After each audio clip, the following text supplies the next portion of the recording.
Well, Skip, again, they got they got a third scoring option because normally it's been sometimes it's always AD. AD's been there all year long, and the other night it was Melo, and then Russ had his ups and downs, but last night it was Malik Monk. Malik Monk was sensational.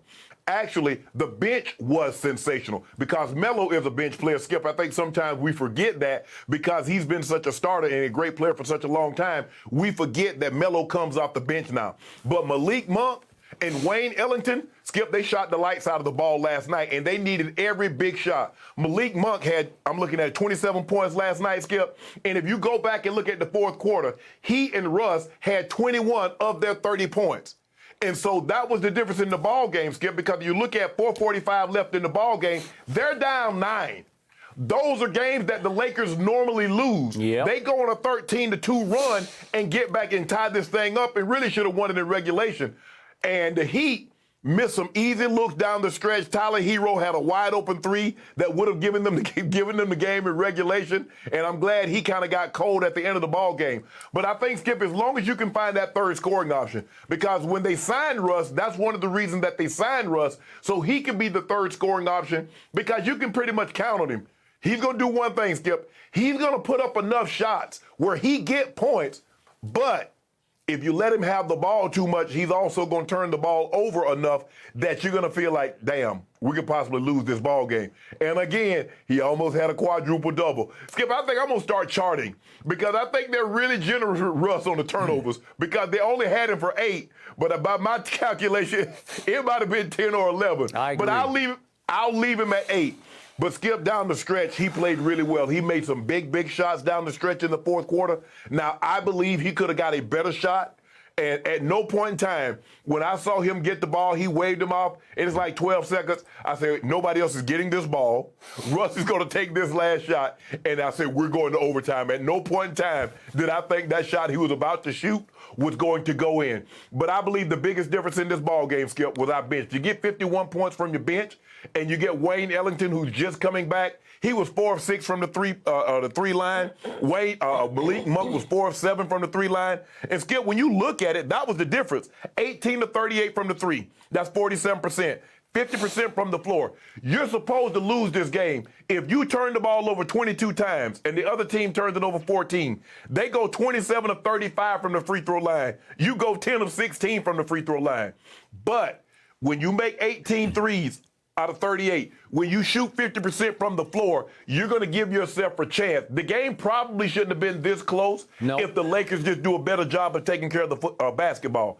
They didn't, but they found a way to win. Skip, we've talked about this for the first 2-3 weeks of the season, is that they're finding ways to lose. Where last night, they dug down 9 with 4:45 left, go on that run, and they found a way to get the game to overtime and win the ball game. I like what I saw because you do know this, whether it's 1 month, 1 week, or 2 months, GOAT James is coming back. And when he comes back, with the way Monk is playing, Wayne Ellington is getting back into shape. Avery Bradley gave us some quality minutes last night.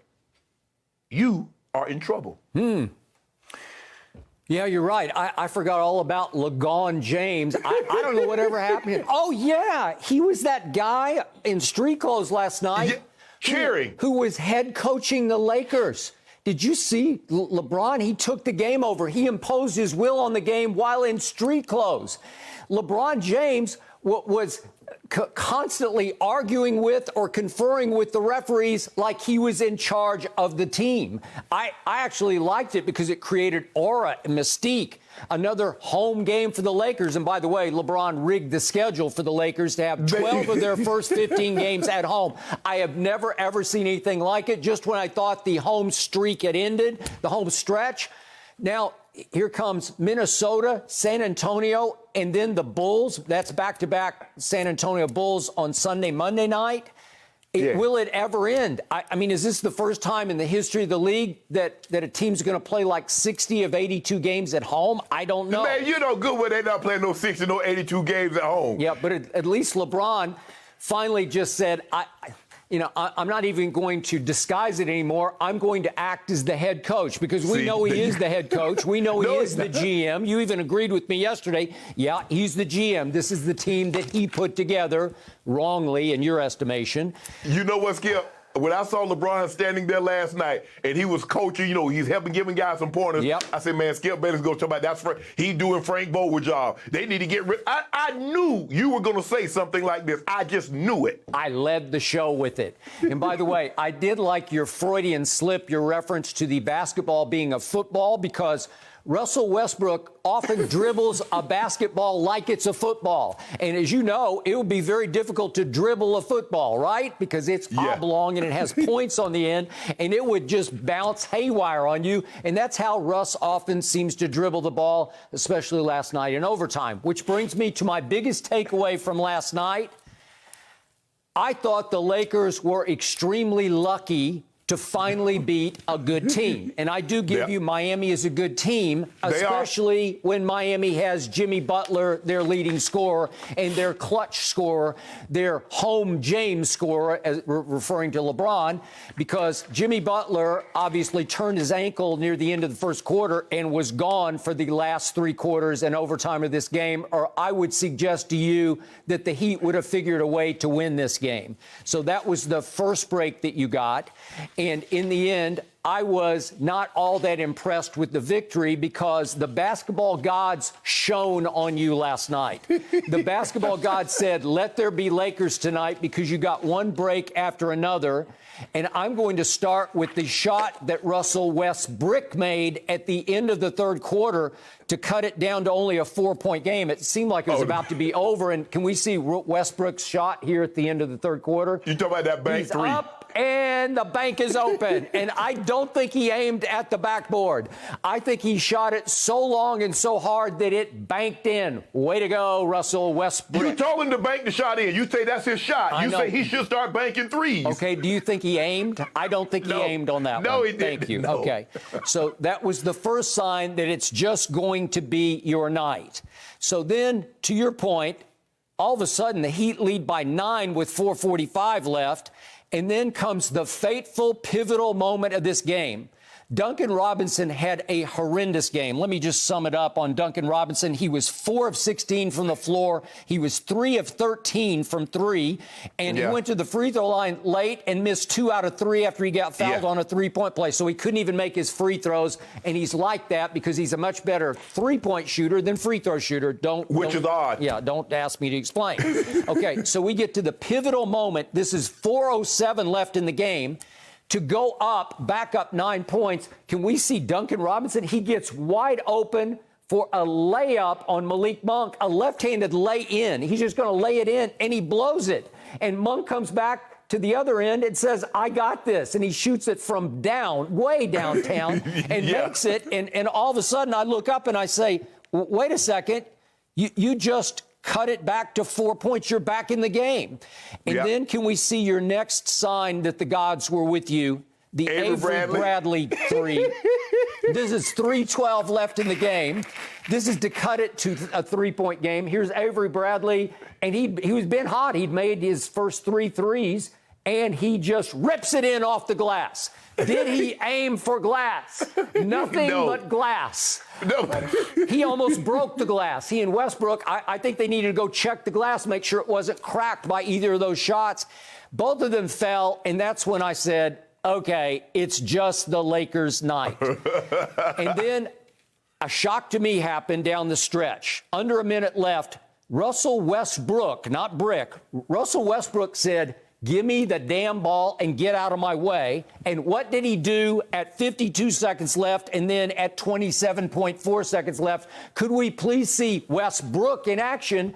He dared him to take that jump shot, and he nailed it. I was like, you made it. And then he just drives in the lane on P.J. Tucker and shoots a fadeaway, and he makes it. These are 2 big-time clutch shots to put the Lakers up 2 and the Lakers up 2. Well, that's when I said, Let's nominate him for mayor of L.A. because I thought he had won the game. But then we come back to the other end, and I'm not sure that Westbrook was guarding P.J. Tucker because it's kind of hard to see on this play. But no, I think you talk about the putback. No, I think it was Melo. That's Melo.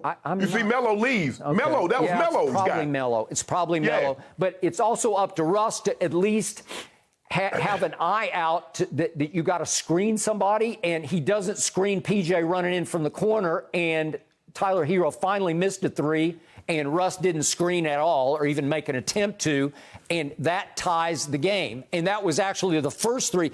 Tyler Hero had made 5 threes, and then he ends up missing his last 3 threes. So the point is, all of a sudden, the game is tied. And then a classic situation happened, obviously, with no King James. And here we go. It's the last possession. And it's a long possession because it's 23.5 seconds left. And let's see Westbrook in action here. The new star of L.A., he's dribbling. And then Melo says, well, I'm going to go up to the top of the lane here. I'm going to go. And Carmelo Anthony has his hands up. Give me the ball. Give me the ball. I'm hot. I'm making 64% of my threes at home. And Russ says, are you serious? It was almost like Jordan and Pippen in Game 6 at the end when Jordan took one look at Pippen and said, nah. But Skip, Russell Westbrook, did you think that shot was going in? You did not. No. Skip, but you talked about, you just showed the previous 2 shots, he dribbled the ball and got within 15 feet. The other, he got within 10 feet. So now all of a sudden, with the same guy guarding him, now Bam, it was Bam at the top of the key that he hit the shot against, and then he backed P.J. Tucker down and shot the step back over the top of. So now you got P.J. Tucker guarding you. You could go and get the same shot that you just hit earlier. Agreed. But he was feeling it, Skip. He's like, I'm about to hit this walk off, and it's about to be over. And that's and the shot, and another shot I think before that, AD, Skip. AD should play with his back to the basket in that situation. I get, if it's 2 seconds on the clock like it was in the bubble and you do what you did against the Nuggets, I get that. But 12, 13, 14 seconds on the clock, AD, I need you closer to the basket. But in that situation, I want Melo to take the shot. In that situation right there, I want Melo. Thank you for watching. You can subscribe here to get the latest from the show, and be sure to check out more of the best clips from Undisputed, or go watch a few other segments from our other shows on FS1.